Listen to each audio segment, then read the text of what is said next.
Normal periods అనేది ముందుగా చెప్పినట్టుగా 24 to 34 డే సైకిల్ అని మనం నార్మల్ పీరియడ్స్ అని చెప్తాం కదండి. ఆ టైంలో అంటే ఎన్ని రోజులు బ్లీడ్ అవుతోంది అన్నది కూడా చూసుకోవాలి. అంటే 2 to 5 డేస్ కానీ లేదా 2 to 7 డేస్ మ్యాక్సిమం వరకు అవ్వచ్చు అనమాట. కొంతమందికి మోర్ దాన్ 7 డేస్ కానీ 10 డేస్ కానీ పీరియడ్స్ వస్తుంటే కూడా డాక్టర్ని సంప్రదించాల్సి ఉంటుంది. అంటే బ్లీడింగ్ అనేది కూడా చూసుకోవాలి. అంటే ఎక్కువ గడ్డలుగా పడుతోందా లేదా చిన్న చిన్న క్లాట్సే పడుతోందా అన్నది కూడా చూసుకోవాలి.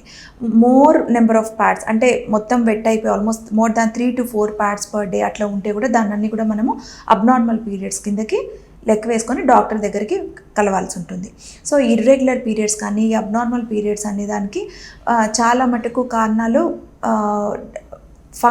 ఫంక్షనల్ అబ్నార్మాలిటీస్ కంటే కూడా ఫైబ్రాయిడ్స్ కానీ ఇట్లాంటి కారణాలు ఎక్కువ ఉండడం వలన సో ఈ నార్మల్ మెన్స్ట్రువల్ సైకిల్ నుంచి ఏదైనా తేడాగా ఉన్నప్పుడు ఖచ్చితంగా డాక్టర్ని కలిసి ఏం ప్రాబ్లం ఉంది అని చూసుకుంటే మంచిది.